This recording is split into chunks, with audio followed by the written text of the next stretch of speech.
Y en esta mañana de Mercado Visión tenemos realmente el placer, el lujo de recibir al ingeniero Fernando Vilela, director del programa de bioeconomía de FAUBA, profesor titular de la Cátedra Agronegocios de la Universidad de Buenos Aires. Fernando, ¿cómo estás? Buen día. ¿Qué tal? Buen día, Silvio. Bueno, muchas gracias por la invitación. Siempre es un gusto conversar con vos. Yo sé que siempre tenés una mirada un poco más lejos de lo que significa la actualidad dura, del momento actual, ¿no? Y eso está muy bueno, eso es lo que deberían hacer los grandes estadistas en este caso, de lo que uno puede advertir. Pero no puedo dejar de preguntarte por lo que estás viviendo vos personalmente, teniendo en cuenta siempre tu proyecto de trabajo hacia adelante con la cerrazón de las exportaciones de carne vacuna. ¿Qué análisis haces de lo que está pasando? Sí, bueno, realmente creo que es producto de una mala praxis, el desconocimiento o una especulación política que siempre salió mal, digamos. Este mismo grupo político ensayó medidas parecidas hace unos 15 años atrás y realmente fue un desastre eso. Ninguno de los objetivos enunciados para tomarla se pudo cumplir y bueno, y finalmente, tal como sabemos, y está perfectamente documentado, no solo se bajó la cantidad de cabezas, la cantidad de vacas que es la fábrica de terneros, sino que después de un breve lapso donde esa liquidación hizo que el precio al público fuese menor, finalmente terminó pagando la gente una media, la carne al mostrador mucho más alto que la media histórica, ¿no? Entonces verdaderamente es inentendible, ¿no? También la falta de conocimiento respecto de qué tipo de cosas se exportan y qué impacto tienen, ¿no?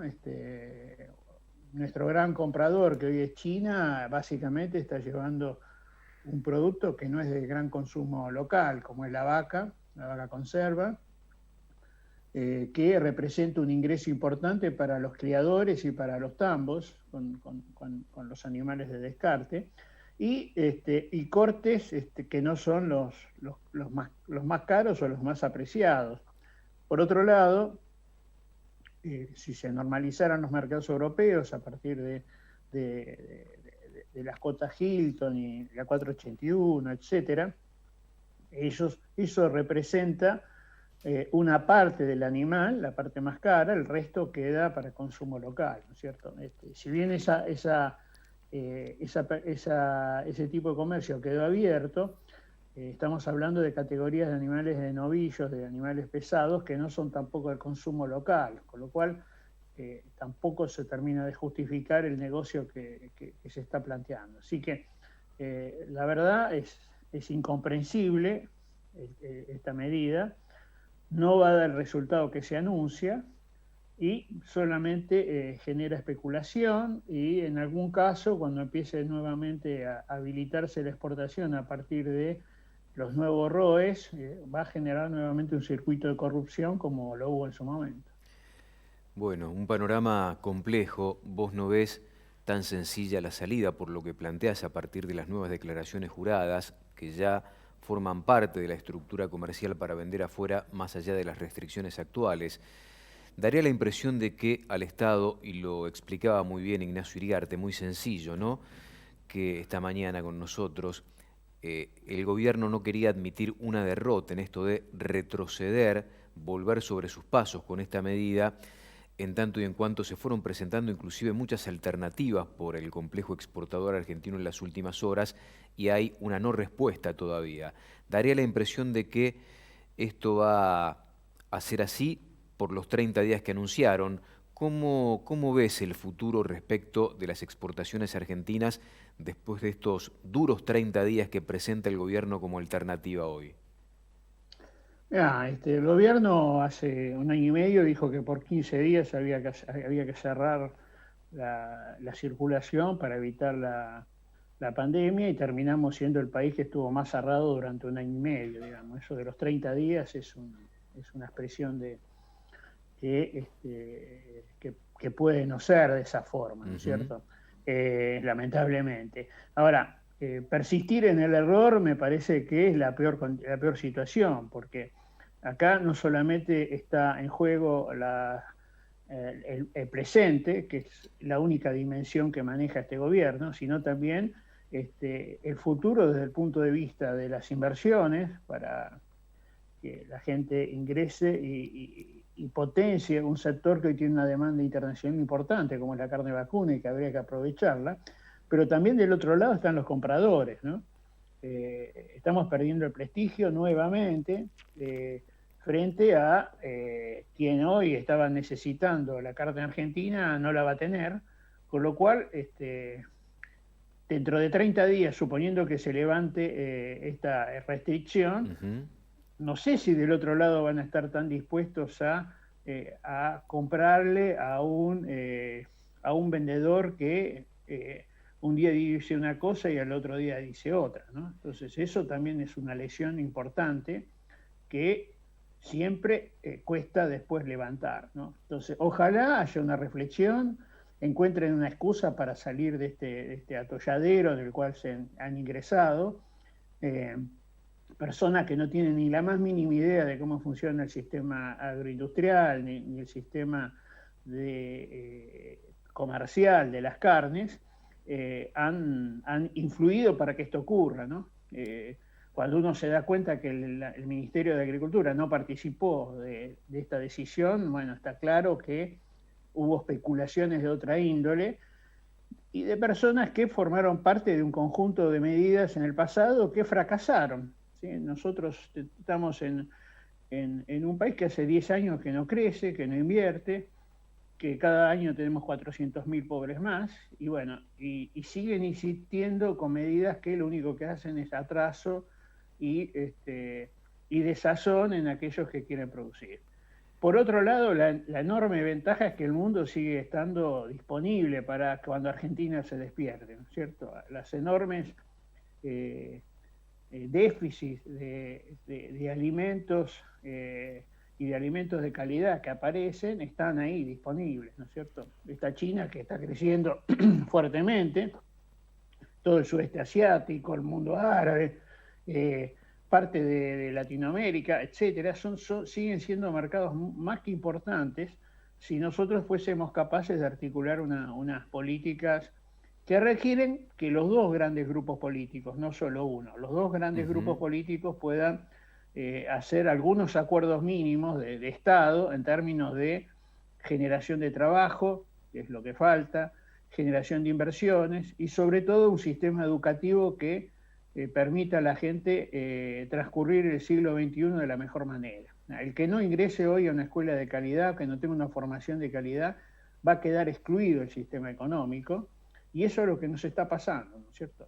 Un chico que no tenga una capacitación, en general el trabajo no calificado va a ser reemplazado por maquinaria, por tecnología, cada vez va a haber menos espacio para eso, con lo cual tenemos que finalmente hacer un esfuerzo de Estado tal como se hizo al comienzo de la época constitucional, donde la educación fue el eje, el trabajo fue la forma y la inserción internacional el método, ¿no? Entonces, bueno, todos esos elementos los perdimos, nos va mal, tenemos que volver a recuperarlos para que encarrilarlos nuevamente en un camino donde Argentina le dé a toda su gente una calidad de vida que hoy no tiene. Fernando, estás hablando de una mínima concertación entre oficialismo y oposición para generar políticas de Estado y ver un poco más allá del presente.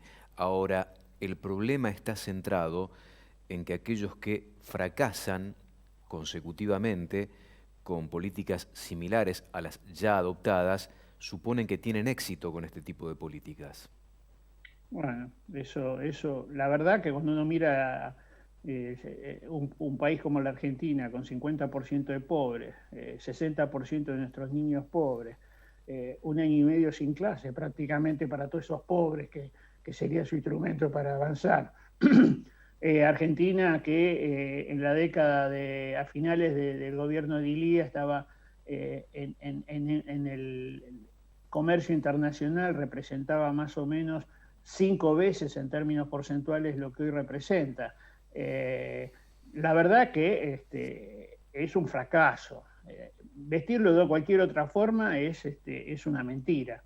Pasamos de ser un país de clases medias a un país pobre, empobrecido por políticas equivocadas, porque cuando vemos el resto de los países latinoamericanos partieron de posiciones mucho más atrasadas y han podido avanzar y han podido insertarse mejor en el mundo, etcétera. Con sus crisis, con sus problemas. Chile es un ejemplo, ¿no es cierto? Creció muchísimo y ahora tiene problemas de crecimiento. Hoy la población se está planteando ingresar a la universidad en forma gratis.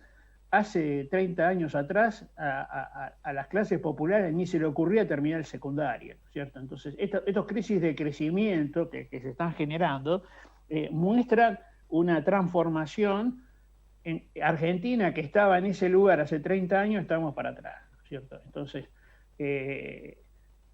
necesitamos mínimos consensos. Lamentablemente, después de la elección de medio término del gobierno de Cambiemos, hubo una oportunidad y no se tomó para hacer esos consensos. Hoy, frente a esta crisis tan general y producto de la pandemia, debería ser la ocasión nuevamente de hacer una convocatoria a generar condiciones que permitan encontrar instrumentos que van desde lo laboral hasta la apertura al mundo que nos permitieran salir del pantano. Pero bueno, eso requiere ciertas grandezas, de poner ciertas cuestiones de cada uno de los sectores, y la verdad que no lo estoy viendo, y bueno, encima es un año electoral, eso es más complejo. Ojalá después de la elección que sea equilibrada, que no le genere una cuota de poder a nadie tan grande que pueda predominar en las decisiones, pueda entonces ser el momento de que estas grandes mayorías hagan mínimos acuerdos en la índole que digo, ¿no es cierto? Tenemos trabajo en negro, es más que el blanco. Bueno, ¿por qué no generar un sistema en el cual todas esas personas pueden ingresar al blanco con un formato distinto que hay hoy, que es casi imposible en términos de costo laboral, etcétera? El tema de la educación, el centro de la educación son los chicos, no son los maestros y sus vicisitudes. Y el centro de la economía es generar trabajo y generar dólares, exportación. Entonces, bueno, esa es mi visión. Por ahí soy ingenuo, pero lo que yo creo que hay que hacer es esto. Gracias por compartirla, Fernando. Te mando un fuerte abrazo. Gracias, Silvio. Bueno, a disposición. Gracias. Igualmente, el ingeniero Fernando Vilela, charlando en la mañana de Mercado Visión. Después de la pausa, seguimos compartiendo con ustedes hasta las 10 este encuentro que compartimos a diario por la pantalla de Canal Rural. Ya estamos.